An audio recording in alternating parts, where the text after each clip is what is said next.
Hey guys, how's it going? I'm Lighty, and today we're talking about a Cyclone build that I play. As many of you know, I play different types of Cyclone builds. This time I'm using a Pure Fizz variation using Starforge, and utilizing some of the new support gems, 3 of them actually, that work really well for this build. Now, this build is expensive, it's not cheap, I'll tell you flat out. As you can see, I'm using Headhunter. I have a 6-link Starforge with even +1 gloves for level 4 enhanced, all this shit, so it's not cheap. But I'm not going to compromise this build because it's expensive. If you don't want to play it, there's plenty of other Cyclone builds that work perfectly fine. If you want to play this version, you're playing the expensive version, in my opinion. But at the basis, the build is a Bloodmagic version of Cyclone that utilizes pure physical damage from Starforge, and no need for auras or anything like that. Damage is perfectly fine without it. We have a pretty decent life pool of 7,000, although since this is standard, and this is like a standard big boy build, you can get up to 9k life with legacy cams pretty easily. For bossing, we swap in Conk Effect for increased AoE. You don't really need to, honestly, but I tend to do it anyway. Our damage is pretty much through the roof either way. So because this is a Headhunter build, it really shines doing stuff like Breach Lords and even Atziri. Our main link setup is Cyclone, increased AoE, which we swap for Conk Effect if we need to for single target. Again, it's not even needed unless you're doing the highest tier of content, such as like Triula Breaches, Uber Atziri, and Shaper. Chance to Bleed, Brutality, Melee Physical, and Ruthless, and this all gives us just insane flat fizz scaling. And the bleed from Chance to Bleed isn't massive, our bleed isn't insane, but it is noticeable. Now for those who don't know, Starforge is a fat fucking 2-hand sword that drops off of Shaper. It mostly just sports a large flat life pool, increased AoE, insane amounts of physical damage, the caveat that we can't deal any elemental damage, which is fine.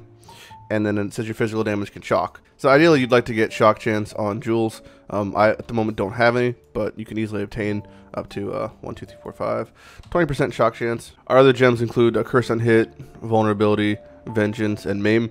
We use Vengeance as proccing extremely often. At the moment our Vengeance has a 40% chance to trigger with an eternal cooldown of a couple seconds. Jesus, like a fucking truck going past the building. It supplies our Vuln, which just gives us a massive physical damage increase, and because our helmet, Devoto's Devotion, has the Uberlab Vuln enchant, it's even better. And then Maim just makes it so they do take more damage. Our rare jewelry pretty much just sports as much res as it can. Int, Flat Fizz, and Life, all the things we pretty much want to have. Callum's Heart for chest. Legacy Callum's obviously is the better version. For gloves, we just have a lot of res and life. +1 gems we use because we have our level 4 enhance, which makes it so our Blood Rage has +32 quality, and increased duration, and we also have Leap Slam just for jumping over cliffs.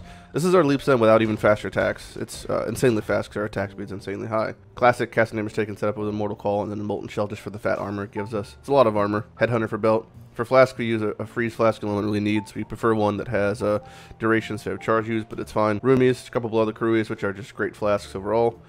Lion's Roar for granite, just gives us a lot of flat damage and lets us ping pong around bosses. It's very useful for doing trio, for example, because you can spread them out and you can avoid getting rained on. For Pantheon, we use Soul of the Solaris, just lets us avoid big hits. Rylatha's thing for gets our life flasks recently, that applies to Blood of the Crew, so it gives our life flask back. So our damage is more than enough to do tier 1 breaches, as I call them. And because we're Slayer, we have the Overleeching, the Reflect Immunity, more damage on killing things, the movement speed, the attack speed, the call. Really is just by far the best choice. And because we're a Headhunter build, the faster we kind of go down the path, the more our tooltip will just go through the roof. The moment it says I'm at 100k, 150k, it's not unheard of to get a million tooltip just because of Headhunter. But because we're Blood Magic, it lets us basically accept the fact that our damage is completely fine as is. We don't need more damage, and it lets us get a little bit of larger life pool, and it lets us Cyclone for free without having to worry.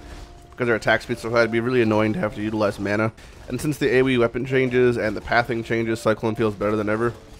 I was trying to get a, ideally I wrote this in the guide, but I want to get a +2 weapon range Starforge, which I haven't even been able to see listed on standard, so I don't think it even exists yet. Not even a 6-link one, just any version.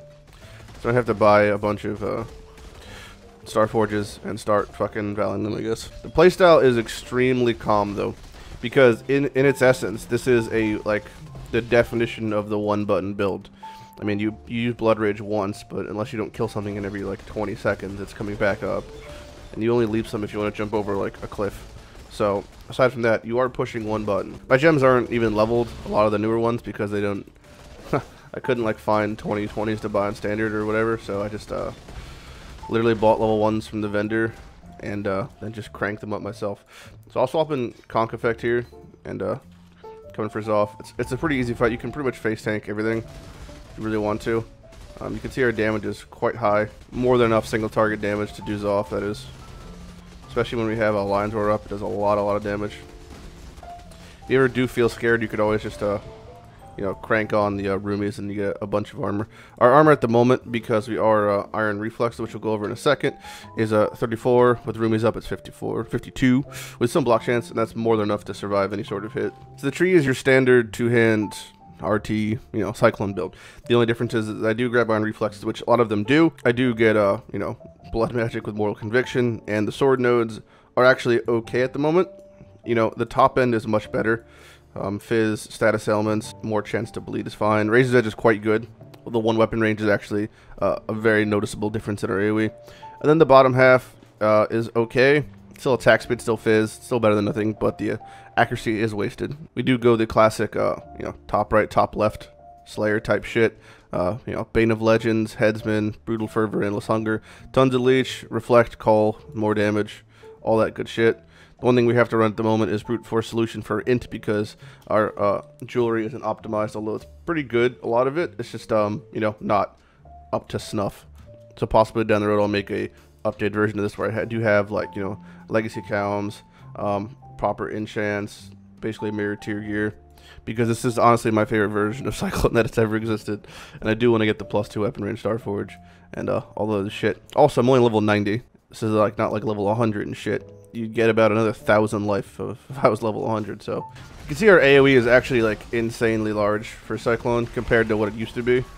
That's just thanks to the weapon range changes, mostly, and how the scaling works. A lot of people's concern is bleeding and corrupting blood for doing Uul-Netol, but that is an issue because every time you're leeching as Slayer, you do have the bleed immunity. I've never missed a timer doing a Breach Lord, especially with this build. It's really fucking easy. You can take your time and, you know, loot what's important. Afterwards, if you want, you can loot what's important during the thing. There's Fizz Reflect, and even though we are full Fizz, because we have the amount of leech we have and the 50% reduced from Slayer, it still doesn't one-shot you. But it does do like a lot of damage. I wouldn't do a Fizz Reflect map. That'd probably be pretty tricky. Maybe we'll try one in a second. This is Uul-Netol. You could pop a stone if you want. It doesn't make a huge difference. Again, because the bleeding thing. You're not gonna die from corrupting blood. You're not gonna die from bleeding. And yeah, it's just pretty safe. Even like the big slam, because the amount of armor you have, because he is you know, vulnerable and you're just like leeching like a madman. It's not really like a threat. It's, as you can see, it's quite safe. Oh, we got the boots. That's balls. One thing you can swap out though, if you'd like. So for single target, Headhunter, obviously it doesn't do jack shit, right? Because it's like for bossing, it's just bad. So what you want to swap in? You want to swap in the Wretch. The Wretch is your single target thing. It says 200% of your life leech applies, and it's chaos damage. Now that's a lot of damage, but you have to keep in mind we're using like Starforge. But guess what? Starforge only says you deal no elemental damage. Well, chaos damage isn't elemental. So for boss fights, you really want to swap in the Wretch. It gives you everything you want: more leech, increased flask effect durations. You have longer Lion's Roars, longer Kuruis, longer Roomies, and it's just everything you want pretty much in a nice little package. You can honestly swap out Headhunter completely and use the Wretch if you just really can't afford to do it, since the Headhunter is the most expensive part of the build. If you have never played a build that uses Headhunter, it's obviously a luxury for a lot of players, since it is an item that could be well over, you know, 80, 100 exalted in League. It's kind of a luxury for a lot of players, but it makes a lot of these experiences, such as doing Breach Lords and Atziri, and all the other kind of unique map content, so much more exciting, so much better. Just mapping in general. Let's do a little map to show you what Headhunter's like, what this build's like, functioning in like a regular map, pretty much. So this is the map. It's all fucking sextanted out with yeah, bullshit and whatever. Should be good. Okay, so there's the Soul Leader. So now you can see what it's like to get woke, basically. Just don't forget to stop and loot every now and then. I honestly forget myself sometimes. So the one downside is what just happened right there is I got Shroud Walker. So I'm going to start being teleported around now, kind of against my will. But it's okay because I got Soul Leader too. It's the only time you kind of want to get Shroud Walkers when you have Soul Leader. It makes it so you can get super fucking big. Like I am right now. Oh boy. This game looks a little cartoony when it's like this. Just a little bit.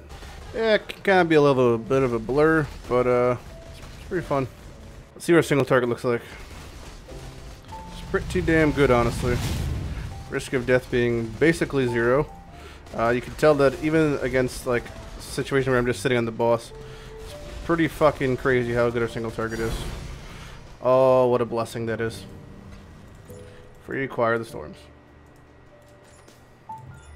Bada bing, bada boom. So just remember, you are playing Slayer, so when doing Val Oversouls, the twin Vals, you want to kill them at the same time. So be very, very wary about the old 20% call, because our damage is so high that you can. Oh, I'm lagging. So yeah, leave it like right about there. And then you want to kill much past that point. So you can kill him, and then the other pops up. You call them both at the same time. So you get a nice, clean, easy fight. Oh yeah, so we gotta be careful with the beams. That's one spooky aspect that you gotta not get hit by. Alright, they're all both pretty low. There's the double call. Look at that, clean as can be, right? Pretty much. I mean, honestly. So Trio, the only thing I could really suggest, again, you want the kill order to be Titty Bitch first, then Dual Striker, then Cycloner. You want to kind of bait out the first rain, and then use Lion's Roar to push her out of it, and it makes the fight much easier. This is what I mean by that. So wait for the first rain. She could do it in a second. Rain. Why is she not raining? Come on. Come on. There we go. So you bait her out of it, then you can just Lion's Roar her away. And you can really, really easily just take her out. And we kind of want to bait out the Dual Strike a little bit. As long as you hit him first, that's all that matters. He's already kind of lower, so we can just pop that down. Then you just burn the second one down. It's a pretty simple fight, especially for normal. You should pretty much outrange anybody before they can even really touch you, so it shouldn't be that bad. You can swap back in increased AoE if you want for the feeding phase, although I don't find it really necessary. If you want, you can just Cyclone on top of her, and you will kill everything around her. Even on Uber, they don't have that much more life. It's like 5 times the life, but still. Like we said, doing normal Atziri, I told you the damage would be more than enough to do this, and it is. So when she goes to split phase, the one little trick I like to use is you want to stand pretty much right across the mirror one, and then wait for the flame blast, and then you leap away and kill the one opposite.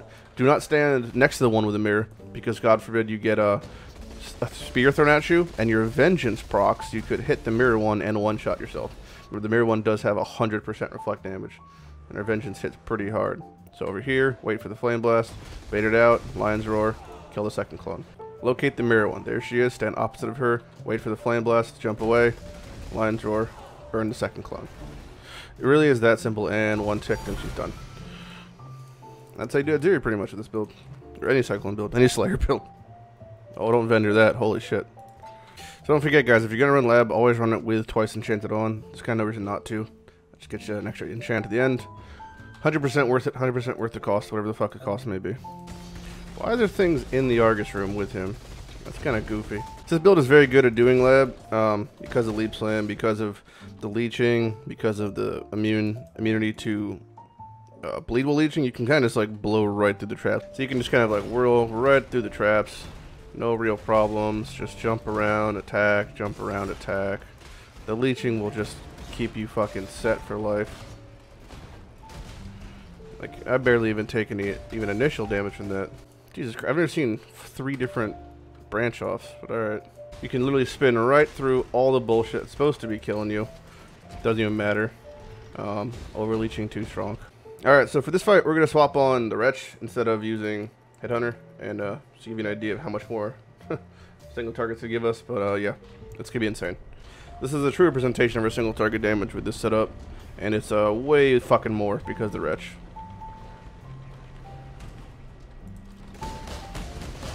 So our damage is insane, and that's how fast that lasts. Yeah.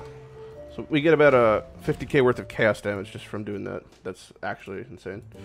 Well, that about wraps up like the basic demo of the Bloodmagic Starforge Cyclone build, with utilizing a lot of the new support gems, Brutality, Ruthless, and Chance to Bleed. If you have any questions about the build, feel free to ask them. I put a subsection in the Cyclone guide that shows the build's gear and basic breakdown of what's happening. But I'll update it as time goes on when I try stuff like Shaper, Uul, Atziri. I did an attempt earlier today, but I died to some stupid things. But I'll post those videos like upcoming this week. So you'll see Shaper down, you'll see Uul down, you'll see Atziri down with this build. It's for sure capable. I just died to dumb stuff. So I'm Lighty. Hope you guys have a good day, and I'll see you guys later. Bye.